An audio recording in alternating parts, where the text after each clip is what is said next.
तो कल हमने जो है प्रश्नावली 1.1 का पहला जो सवाल था उसके सारे सारे खंड हल कर लिए थे। आज जो है प्रश्नावली 1.1 का यानी दूसरे का सारे खंड हल करते हैं। दूसरे का पहला खंड हम देखते हैं। तो इसमें कह रहा है कि 26 और 91 का मासा और लासा ज्ञात करके फिर उसका सत्यापन करना है। सत्यापन का मतलब यह होता है कि पहले इनका मासा और लासा निकालेंगे, फिर मासा और लासा का गुणनफल, ये जो दो संख्या है हमारे पास में दी हुई है 26 और 91, इनके गुणनफल के बराबर सिद्ध करना है, ये हमें दिखाना है। तो सबसे पहले देखो, मासा और लासा निकालने की दो विधियाँ होती हैं। एक होती है गुणनखंड विधि, जिसे हम फैक्टर मेथड बोलते हैं, और एक होती है भाग विधि। तो हम इसको करते हैं गुणनखंड विधि से करते हैं। तो सबसे पहले हम क्या करते हैं, 26 और 91 के अभाज्य गुणनखंड निकाल लेते हैं। 26 के अभाज्य गुणनखंड करते हैं। तो 26 जो है 2 से डिवाइड हो जाएगा, मतलब कट जाएगा, 2 1 का 2 और 2 3 6, और 13 चूँकि अभाज्य संख्या है तो 13 जो है 13 से ही कटेगा। फिर उसके बाद में हम 91 के अभाज्य गुणनखंड कर लेते हैं। तो 91 जो है 7 से कट जाएगा, तो 7 1 का 7, 2 बचता है 21 हो जाएगा, 7 3 21, और 13 जो है 13 से कटेगा, यानी 13 1 का 13। अब ये जो 26 और 91 के अभाज्य गुणनखंड आए हैं, इनको हम लिख लेते हैं। 26 के जो अभाज्य गुणनखंड आए हैं 2 गुणा 13 लिख लेते हैं, और 91 के जो अभाज्य गुणनखंड आए हैं इसके आए हैं, यानी 7 गुणा 13। तो ये अभाज्य गुणनखंड हो जाते हैं 26 और 91। अब उसके बाद में हम क्या करते हैं, इनका हम मासा भी निकालते हैं, यानी महत्तम समापवर्तक, जिसे अंग्रेजी में एचसीएफ कहते हैं, हाईएस्ट कॉमन फैक्टर। और फिर उसके बाद में इसका हम एलसीएम निकालते हैं, मतलब लासा निकालते हैं। तो सबसे पहले हम मासा निकाल लेते हैं, यानी मासा, यानी महत्तम समापवर्तक। तो मासा में क्या होता है, जो 26 और 91 के जो अभाज्य गुणनखंड आए हैं इनमें हम कॉमन देखते हैं दोनों में क्या मिलता है, मतलब उभयनिष्ठ गुणनखंड हमें क्या मिलता है। तो हम देखेंगे दोनों में उभयनिष्ठ गुणनखंड हमें क्या मिल रहा है, यानी 13 मिल रहा है। तो इनका जो है एचसीएफ जो होगा, यानी मासा जो होगा 13 हो जाएगा। और फिर उसके बाद में हम इनका एलसीएम निकालते हैं, मतलब लासा निकालते हैं।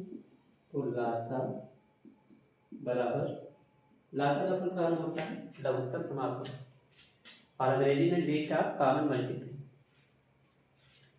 तो इनका जब हम लासा निकालते हैं तो लासा में क्या होता है, सबसे पहले जो है कॉमन, जो हमें कॉमन मिल रहा है उसको लिख लेते हैं, और फिर कॉमन लेने के बाद में जो भी शेष रहता है फिर सारे फैक्टर लिख लेते हैं। तो सबसे पहले कॉमन वाला तो हमारे पास में 13 है, और फिर उसके बाद में 2 है तो 2 को लिख लेते हैं, और फिर उसके बाद में 7, तो 7 को लिख लेते हैं। अब इनकी हम गुणा करा लेते हैं। तो 13 गुना 26, और 26 और 7 की हम गुणा कराएंगे तो 26 7 की गुणा हो जाएगी, 7 6 42 का 2, और 7 दूनी 14, और 4 18, मतलब 182। तो हमने 26 और 91 का मासा निकाल लिया और लासा निकाल लिया। अब हमसे कह रहा था कि इसको दिखाइए कि मासा और लासा, यानी जो हमारे पास में दो संख्या हैं 26 91, मासा और लासा का गुणनफल दो संख्याओं यानी 26 और 91 का गुणनफल बराबर मिलेगा। तो एक फार्मूला होता है यानी मासा गुणे लासा, मासा गुणे लासा बराबर, यानी एक संख्या, या इसको पहली संख्या लिख सकते हैं, एक संख्या और गुणे में दूसरी संख्या, गुणे में दूसरी संख्या। अब क्या करेंगे, हम मासा के स्थान में मासा का मान रख देते हैं। तो मासा हमारे पास में 11 है, 11 रख देते हैं, गुणा लासा का मान 182 है तो 182 रख देते हैं, बराबर एक संख्या का मान हमारे पास में कितना है, एक संख्या मतलब पहली संख्या हमारे पास में 26 थी, गुणा दूसरी संख्या हमारे पास में कितनी थी, 91। अब इनका हम मल्टीप्लाई करा देते हैं, गुणा करा देते हैं, तो 13 दूना 26 का 6 और 13 की 104 होता है, 2 हाथ से रहता है, 104 में 2 जोड़ेंगे 106 हो जाएगा, हाथ से 10 आ जाता है, 13 एक का 10, 13 एक का 13 और 10 हाथ से जोड़ेंगे 13 में 23 हो जाता है। कहने का मतलब है 2366। इधर 26 और 91 की गुणा कराते हैं तो 26 का 6 होता है, हाथ से 2 आता है और 26 नवा हो जाएगा 9 4 54, 9 4 54 का 4 और 9 दूनी 18, 18 5 23, आज में हाथ से लाया था 2, तो 2 हम हाथ से जोड़ देंगे, एक ऐसे कर देते हैं इधर। अरे 26 और 91 की मल्टीप्लाई करना है, 26 और 91 की मल्टीप्लाई कर देते हैं, ये गुणा कर लेते हैं, तो 6 का 6, 6 9 54 और 2 1 का 2 और 2 9 18, जोड़ देते हैं 6 4 2 6 8 5 13 और 2, यानी इसकी गुणा कराने पर आता है 2366। तो यही हमें दिखाना था कि हमारे पास में 2 संख्याएं थी 26 और 91। तो सबसे पहले हमसे कह रहा था इनका मासा और लासा निकालो, फिर उसके बाद में कह रहा था कि इनका जो है सत्यापन कीजिए। सत्यापन करने का मतलब ये है कि हमें दिखाना था कि ये 2 संख्याओं का जो मासा और लासा आया है क्या इन 2 संख्याओं के गुणनफल के बराबर होगा, यानी मासा और लासा का गुणनफल 2 संख्याओं के गुणनफल के बराबर हमें दिखाना था। तो सबसे पहले हमने 26 और 91 का मासा निकाला, मासा हमारे पास में 13 आया, फिर उसके बाद में हमने लासा निकाला, तो लासा हमारे पास में 182 आया। फिर ये फार्मूला होता है मासा गुणे लासा बराबर एक संख्या गुणे दूसरी संख्या, और यही हमसे सत्यापन करने के लिए पूछ रहा था। तो हमने मासा के स्थान पे मासा का मान रख दिया और लासा के स्थान पे लासा का मान रख दिया, और एक संख्या हमारे पास में 26 थी 26 रख दिया, और दूसरी संख्या हमारे पास 91 थी 91 रख दिया। अब इसकी मल्टीप्लाई कराया तो 2366 आया, और 26 और 91 की गुणा कराई तो 2366 आया। इस प्रकार से ये जो है इसका सत्यापन हो जाता है। ठीक है, तो पहला तो इस प्रकार से हमने हल कर दिया। अब हम दूसरे का जो है दूसरा पार्ट बताते हैं। इसमें क्या कह रहा है कि 510 है हमारे पास में, एक संख्या 510 है और दूसरी संख्या हमारे पास में 92 है। तो वही काम इसमें करना है, यानी सबसे पहले हमें क्या ज्ञात करना है, यानी 510 तो 92 का मासा निकाल लेंगे और फिर उसके बाद इनका लासा निकाल लेंगे, और हम क्या करते हैं यानी गुणनखंड विधि से निकाल लेते हैं, क्योंकि पहले हमने गुणनखंड विधि से निकाला था तो गुणनखंड विधि से ही निकाल लेते हैं। वैसे हम भाग विधि से भी निकाल सकते हैं, लेकिन पहला पार्ट जो हमने करवाया था गुणनखंड विधि से करवाया था, तो इसलिए गुणनखंड विधि से ही हम इसको भी हल करते हैं। तो सबसे पहले हम क्या करते हैं कि 510 के अभाज्य गुणनखंड कर लेते हैं। तो 510 के अभाज्य गुणनखंड करते हैं, यानी 510 तो 510 है तो ये 2 से कट जाएगा, 2 दूनी 4, 1 बचता है, 2 बच्चे 10, फिर से 1 बचता है, 2 बच्चे 10। अब ये 2 से 2 कटेगा नहीं, इसलिए इसको हम 3 से काट देंगे। 3 से यानी 5 5 10 2 12, यानी अंकों का योगफल 12 हो रहा है, इसलिए संख्या 3 से डिवाइड हो जाएगी। 3 से इसको काट देते हैं, 3 2 24, 1 बचता है, 3 5 15। अब ये 3 से नहीं कटेगी क्योंकि 8 और 5 जोड़ेंगे 13 हो जाता है, 13 जो है 3 से विभाजित नहीं, इसलिए 3 से नहीं कटेगा, तो इसको हम 5 से काट देते हैं। क्यों? क्योंकि इकाई के स्थान पे हमें 5 मिल रहा है, इसलिए 5 से कट जाएगी। तो 5 का पावर 8 में लगाते हैं, 5 1 का 5, 3 बचता है, 5 7 35, 17 आ जाता है। 17 अभाज्य संख्या है, तो अभाज्य संख्या 17 अभाज्य संख्या है तो 17 से ही कटेगा, तो ये 510 के अभाज्य गुणनखंड हो जाते हैं। अब हम निकाल लेते हैं 92 के, तो 92 के निकाल लेते हैं, तो 92 जो है 2 से डिवाइड हो जाएगा, 2 से कट जाएगा, तो 2 का पावर 9 में लगाते हैं, 2 चक्कू 8, 1 बचता है, 2 4 12, 46 आ जाता है, ये भी 2 से कट जाएगा, 2 दूनी 4 और 2 3 6। अब ये 23 आ जाता है, 23 अभाज्य संख्या है तो 23 जो है 23 से ही कटेगा, 23 1 का 23। तो ये हम अभाज्य गुणनखंड आ जाते हैं हमारे पास में। अब इनको हम लिख लेते हैं, यानी जो आए हैं अभाज्य गुणनखंड 510 के अभाज्य गुणनखंड आए हैं, यानी एक बार 2 आया, एक बार 3 आया, और एक बार 5 आया, और एक बार 17 आया। फिर उसके बाद में हम 92 के लिख लेते हैं। 92 के अभाज्य गुणनखंड करने पर 2 बार 2 आया, और एक बार 23 है। तो अब सबसे पहले इनका हम मासा ज्ञात करते हैं। तो मासा ज्ञात करते हैं, मैंने मासा बराबर, तो मासा में क्या करते हैं, सबसे पहले इसमें देखते हैं क्या कौन क्या हमें मतलब कॉमन कौन सा मिल रहा है, कौन सी संख्या में कॉमन मिल रही है। कॉमन वाली संख्या सबसे पहले लिखते हैं। तो कॉमन हम देख रहे हैं, तो कॉमन देखो दोनों में हमें 2 कॉमन दिख रहा है। दोबारा 2 इसमें है, इसमें नहीं, 2 को नहीं ले सकते हैं। इसमें 3 है तो इसमें नहीं, 5 इसमें है तो इसमें नहीं, 17 इसमें है तो इसमें नहीं, 23 इसमें है तो इसमें। इसलिए हमारा इसका मासा जो है यानी 510 और 92 का मासा हो जाएगा 2, मतलब एलसीएम हमारा 2 आ जाएगा। अब उसके बाद में क्या करते हैं, एलसीएम लिखते हैं, मतलब लासा निकालते हैं। तो लासा बराबर हमने बताया था कि लासा में क्या होता है, सबसे पहले कॉमन वाला लिखते हैं, और कॉमन होने के बाद में जो भी शेष बचता है सबको लिख लेते हैं। तो कॉमन केवल हमें 2 मिल रहा था, इसके बाद में जो भी बचता है 3, 5, 17, 2, 23 सबको लिख लेते हैं।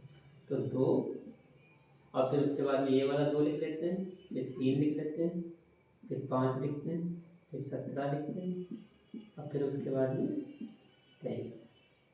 अब इनकी सबकी हम गुणा करा देते हैं। तो देखो 2 पंचे 10, 10 दूना 20, और 20 तिया 60, 60 और 17 की गुणा कराएंगे, 17 छक्का 102, मतलब 1020 हो जाएगा। 1020 और 23 की गुणा करा देते हैं। तो 1020 और 23 की गुणा कराएंगे तो 23 से सिफर हो जाएगा, 23 दूना 46, और 23 एक्का 23, 23,460 आ जाएगी, 23,460, यानी 510 और 92 का मासा 2 आ जाता है, और लासा जो है 23,460 आ जाता है। अब हमें क्या करना है, इसका सत्यापन करना है, वही दिखाना है क्या मतलब मासा और लासा का गुणनफल 2 संख्याओं के गुणनफल के बराबर होता है, ये हमें दिखाना है। तो हम क्या लिखेंगे, मासा गुणे लासा, मासा गुणे लासा बराबर, यानी पहली संख्या गुणे दूसरी संख्या, या एक संख्या गुणे दूसरी संख्या, ऐसे भी लिख सकते हैं, एक संख्या गुणे दूसरी संख्या।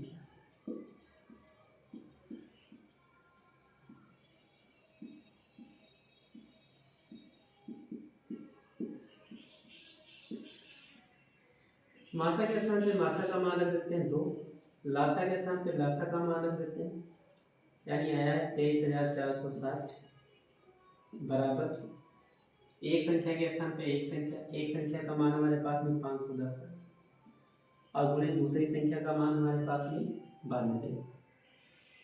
अब इनकी क्या कराते हैं, गुणा करा देते हैं।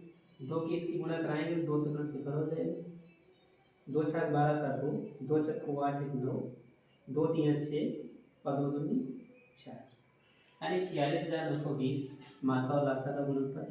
इनकी गुणा करा लेते हैं, तो 92 से 0 कर देते हैं, 92 का 2 कर लेते हैं, 92 से 0, 92 का 2, अब 92 और 5 की गुणा करा देते हैं, यानी 5 दूनी 10 का 0 हो जाएगा, और 5 9 45, और 1 46 हो जाएगा, और इसमें हासिल जोड़ देते हैं। हासिल हमारे पास में 9 आए थे, तो 9 हासिल जोड़ेंगे, तो 9 6 4, यानी 46,920, 46,920। यही हमें दिखाना था कि 510 और 92 का सबसे पहले मासा, फिर उसके बाद में लासा, फिर हमें ये सत्यापन करना था कि मासा और लासा का गुणनफल, यानी जो हमारे पास में 2 संख्याएं दी हुई है, क्या 2 संख्याओं के गुणनफल के बराबर हमें दिखाना था। तो ये हमारा सवाल हो जाता है। अब हम इसका जो है तीसरा, यानी दूसरे का तीसरा वाला पार्ट हल करते हैं। तो तीसरा वाला पार्ट हमारे पास में 336 है और 54 है। तो इसके लिए अभाज्य गुणनखंड करते हैं। तो 336 के सबसे पहले हम अभाज्य गुणनखंड कर लेते हैं। तो 336, क्योंकि ये 2 से कट जाएगा तो इसको 2 से काट देते हैं। 2 1 का 2, 1 बचता है, 2 4 12 और 2 8 16। फिर ये 2 से कट जाएगा, 2 8 16 और 2 चक्कू 8। फिर ये 2 से कट जाएगा, 2 चक्कू 8 और 2 दूनी 4। फिर ये 2 से कट जाएगा, 2 दूनी 4 और 2 1 का 2। अब ये 2 से नहीं कटेगा, ये 3 से कटेगा। तो 3 से 23 और 7 1 का 7। अब उसके बाद 54 से कर लेते हैं। तो 54 जो है 2 से कट जाएगा, यानी 27 दूना 54 होता है, यानी 2 दूनी 4 और 2 से 3 14। 2 से काटने का मतलब है जो संख्या है उसका आधा कर देना। फिर ये 27 आ जाता है, 27 2 से नहीं कटेगा, ये 3 से कटेगा। 3 9 27, 9 जो है 3 के पहाड़े में आता है, यानी 3 से डिवाइड हो जाएगा और 3 1 का 3। तो ये 236 और 54 के अभाज्य गुणनखंड हमने कर लिए। अब इनको हम लिख देते हैं, यानी 336 बराबर जो इसके फैक्टर आए हैं उनको हम लिख देते हैं। 2 2 3 बार आया, 4 बार आया, 1 बार 3 आया और 1 बार 7 आया। 2 गुणा 2 गुणा 2 और गुणा 3 और गुणा 7। चाहो तो इसको घात के रूप में कन्वर्ट कर दो। तो चलो इस बार हम घात के रूप में कन्वर्ट कर देते हैं, यानी 2 2 कितनी बार है, 4 बार है। 2 की घात 4 लिख देते हैं, 3 1 बार, चाहो तो 1 घात लिख दो ऐसे। अब फिर उसके बाद हम क्या करते हैं, 54 के लिख लेते हैं। 54 के अभाज्य गुणनखंड आए हैं, 1 बार 2 और 3 बार 3। इसको भी घात के रूप में कन्वर्ट कर लेते हैं, यानी 2 1 बार है और 3 बार है, तो 3 की घात 3 लगा देंगे।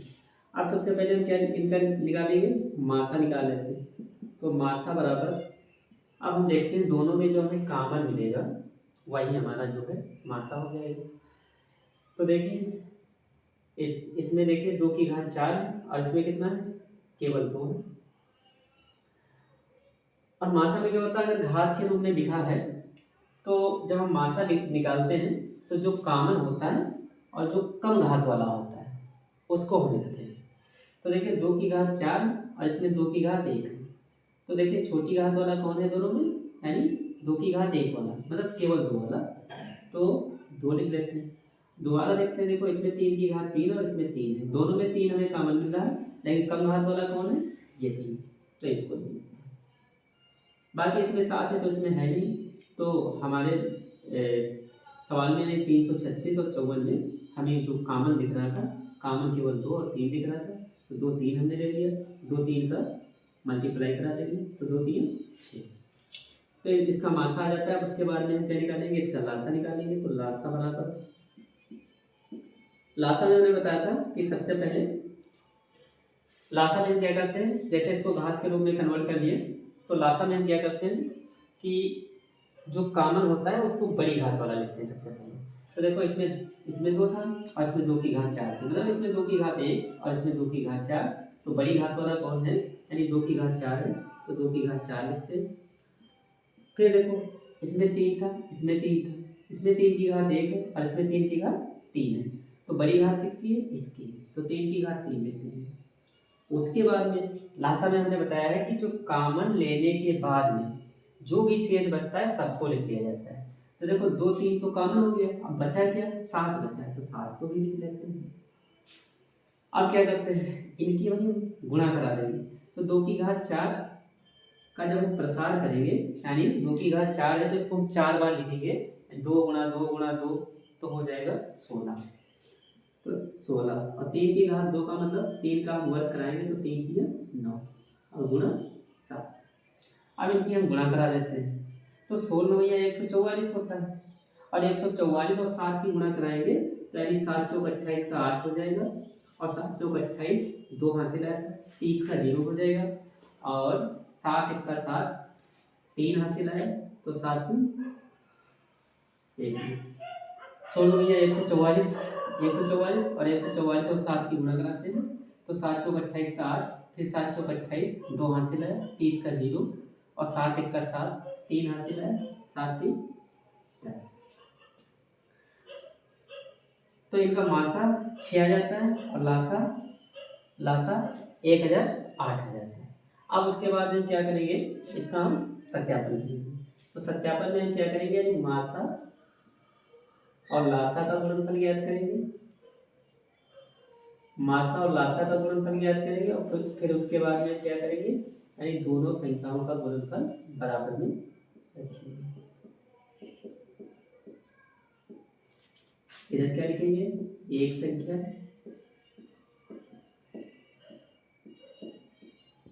और गुणे में दूसरी संख्या।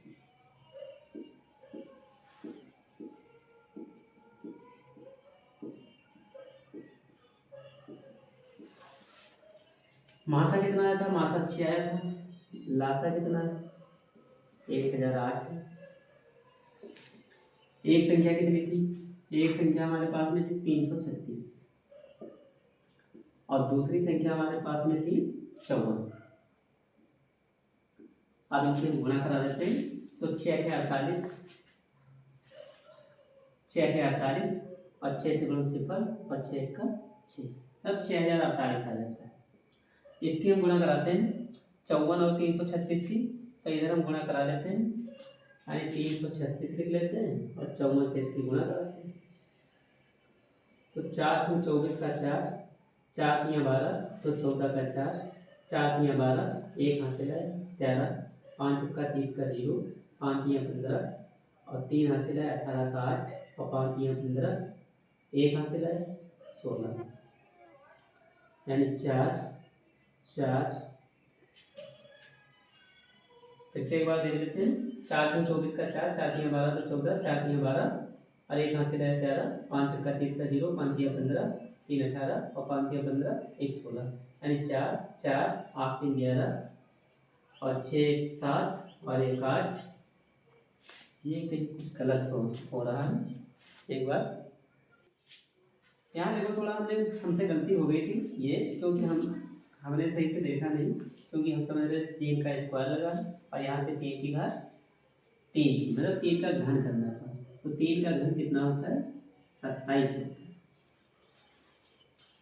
3 का घन होता है 27। अब इनकी मल्टीप्लाई करा लेते हैं, तो 16 और 7 की गुणा करा लेते हैं, तो 16 और 7 की गुणा हो जाएगी, 16 और 7 की गुणा कराते हैं तो 16 से होता है 112 और फिर 27 से इसकी गुणा करा देते हैं, तो 112 और 27 की गुणा करा देते हैं, तो 7 × 14 का 4 और 7 × 1 का 7, 1 हासिल है 8 और फिर 7 × 1 का 7, यानी 2 × 2 4 और 2 × 1 का 2 और 2 × 1 का 2 जोड़ देते हैं, यानी 4 8 4 12, 7 2 9 और 1 हासिल है 10 और 2 1 3, 2 1 3। तो इनका जो है लासा हो जाएगा, हमारा जो लासा आएगा यानी 3024 हो जाएगा। तो यहाँ पे जो है लासा के स्थान पे हमें करना है 3024, और जब 3024 यहाँ हो जाएगा तो इनका गुणनफल भी बदल जाएगा। 6 × 24 का 4 और 6 दूनी 12 और 2 14 और 6 दिया 18, और इसकी हमने अभी गुणा कराई थी, इतना ही आया था, यानी 18,144। इसकी गुणा इतनी ही आएगी 18,144। तो ये इसका सत्यापन हो जाता है, यानी दो संख्याओं का मासा और लासा का गुणनफल हमेशा जो है दो संख्याओं के गुणनफल के बराबर होता है। तो इस प्रश्नावली 1.1 का दूसरे सवाल के 3 पार्ट थे, तीनों पार्ट हम खत्म कर लेते हैं।